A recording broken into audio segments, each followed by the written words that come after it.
Well, hey everybody, old blue Accord again. I figured I'll do a video on the old Sprinter van. So it's a 2003. And if you remember correctly, I picked it up at auction for about 2,000 bucks. It's got about probably 84,000 miles on it now, and just took it on its first big trip. Actually, it was about a month ago, but yeah, I went about a 500-mile round trip, loaded up, light coming back. And it did really good.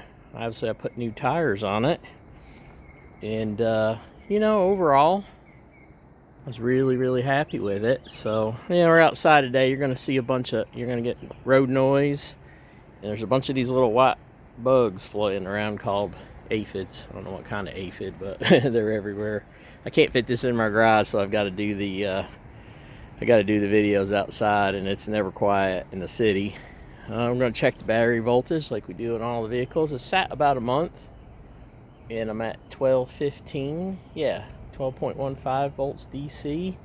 And it's time to start it up and let it run a little bit. So, yeah, it did great on the trip, even with the yellow headlights and stuff. It was pretty dark at night coming back on I-75. No street lights or anything. And you can really actually see pretty good with the lights. I was actually kind of impressed. I thought I'd have trouble. I've got the rooftop air installed. I've got the light right in the camera because it's the fall time of the year. I installed that water valve to shut the hot water off so I can have maximum air conditioning, and then I can control the heat a little bit better. The controls inside are not working correctly. So, and I haven't really addressed all that. It's going to be expensive to fix, several hundred, probably $300. I'm not really that interested in putting all that kind of money into it. Yeah, and it's kind of a nice day, It's fall time, and I've got these little white flowers, and I'm dying to see if I can get some. I'm hoping I can get some monarch butterflies in here. Yeah, so that's why I kind of grow everything kind of weedy. Got some pretty nice, I guess I call that goldenrod, and then these white flowers, I don't know what that's called, baby's breath or whatever. So I've got a nice little oak tree growing here too, so I might transplant, but I like that. So yeah, all right, so let's start the van. Like I said, it's been 30 days, and yeah, I got the key in my hand, so I don't think it'll trip. And then what I'm gonna do, that way it didn't come on and use more power. What I'm going to do is I'm just going to put the camera down. Let's see, it's focused real nice. And I'm going to reach in and start it. Should start right back up, but after 30 days, you never know.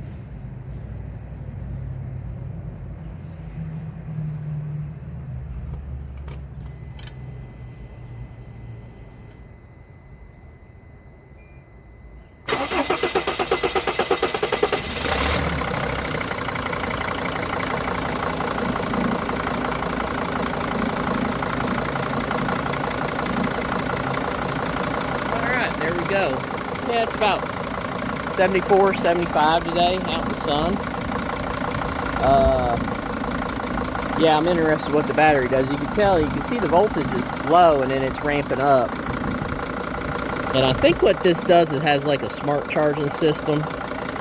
So it's not going to hit the battery real hard at first. And we're just we're also dead at idle.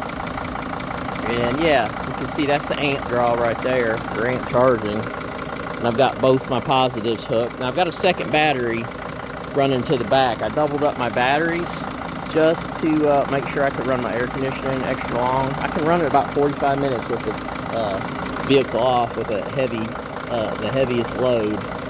That air can pull up to, it can pull 55 amps. I caught it with the meter.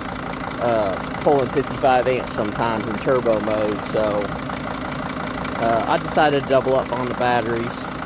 And these batteries are old. This battery here was original from the vehicle, and like I said, the battery's dead. The vehicle sat for about 3 years and never started. The battery actually read 1 volt, which I've never had a lead acid battery come back after reading that low. But I put a battery rejuvenator on it at work, and it's done pretty well. It never charges over 12.4 volts, I noticed, and that's another reason why I think we've got like a smart charging system, I guess, or modern charging systems, so they're gonna charge batteries to 80% state of charge, which lead acid is 12.4 volts. That's probably right. Yeah, I'm a little curious here. They're not really hitting it with a whole lot of amps. 7, 6, that's not much. Got a good voltage. Yeah. Okay, good. Yeah, alternator seems to do good. I'm not sure what the alternator is rated for.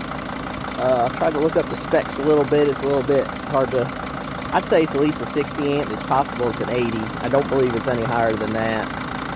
This van's spec'd out more for like the local delivery than ambulance or heavy duty fire service, where you have like a 200 amp alternator or dual alternators or anything like that. So yeah, glad it started. What I might do is just rev it up a little bit.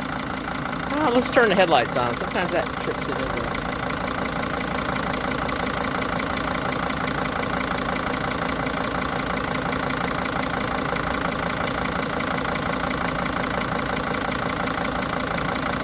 Alright, went ahead and turned the headlights on. I don't know if you can see that, yeah.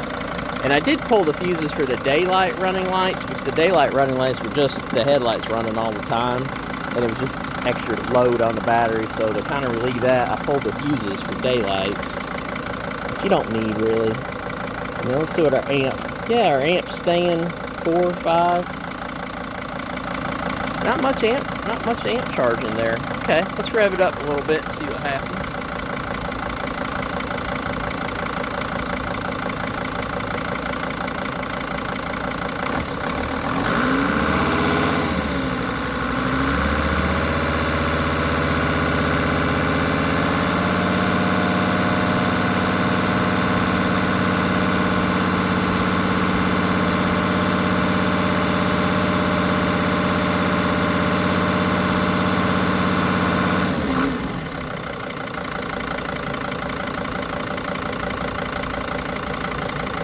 Yeah, there you go.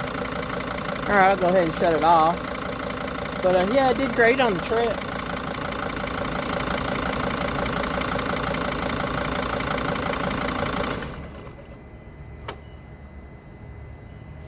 I feel like I got, I think I really got like in the high 20s for my mileage. So maybe 25, so it barely used any fuel. Which is kind of cool. It saves money. Diesel's expensive. It was about $4 on the trip. Let's see what our... Yeah, 12.8. So see, charge those batteries pretty quick. They'll go down, obviously. We'll just keep an eye on it, watch it. So yeah, other than that, everything's in pretty good shape.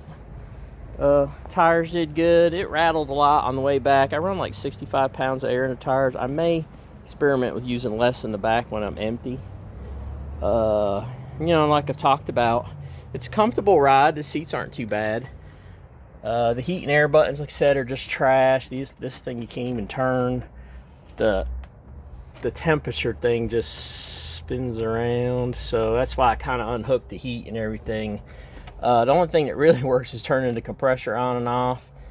And I guess this is one of these is recirculate. Yeah, this one. If you push this one in, it'll lock in and shut that flat for recirculate. I figured that out.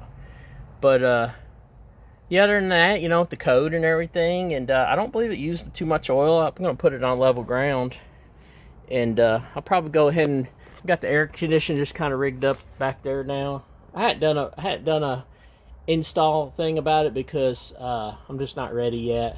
It's really not made for sheet metal. As you can see, this is just a thin piece of sheet metal, and look how thick it is. So they don't tell you that in instructions, but I kind of suspected by watching other people install it. I did pretty good though with it. It's kind of a two-man job, and I did it myself. I had my friend help me lift it up there, but oh my god. It claims it's only 48 pounds, but it is a big unit. So you know, it took me a while to finagle it. I had to probably like lift it off like 2 times to check gaskets and all that stuff. And I guess the only other thing I'm going to do is I did fix the windows. The plastic bushings had gone away in the track. The track's up here. Let's go ahead and pull it down. I thought about doing another video about that because actually the bushings are a little hard to find. But yeah, right in here, that little plastic bushing just disintegrated in this track. So I made a new one just out of nylon. It's about 500 thousandths thick, and I can't remember the exact hole diameter I did, but I think it's maybe 13/16. I've got a drawing for it. I'll go ahead and do a separate video probably, but they're working good. I think I'm gonna go ahead and put it's got a little funny, when it gets down low like that, the bar like has a tendency to want to pull away, come this way. So you gotta, it's kind of like a chance that might come undone right there, but so far it hasn't for me. And these are easy to make. I'm gonna make a bunch more, so I'll just carry some spares. And actually taking the door panel off is not really a big deal. I've been just driving with the door panel like this. And then leaving the controls so I can, the mirrors and stuff, control work. But yeah, so I've got, you know, I got both my windows working, so that's a good thing. Sticky with bugs. And yeah, this control works. So, you know, little stuff, a little at a time. I think I'm gonna just cut it right there. Old blue cord, got 87,000 miles. I'll go ahead and move it out of the way and do some mowing. Thanks again for looking. Appreciate it. And I'll have more content, obviously, with the Honda. The air conditioning came out great with that. I'm really happy. Yeah, most of the vehicles are doing good. I've actually got to get in on the Scout. Something's buzzing here. Oh, this thing's getting ready to go to sleep. Don't go to sleep on me. Anyway, there's your voltage. So see, yeah, 12.4. These two batteries fight each other, so 12.4 is about all I'm going to get. I'm pretty happy with that. So, alright guys, Old Blue Cord over and out. Thanks a lot for looking. Remember to like and subscribe. I can do more videos. I've got a million videos in my head, but I just never seem to have the time and definitely not the ability to do them. But appreciate y'all looking, and I'll talk to you on the flip side. Bye.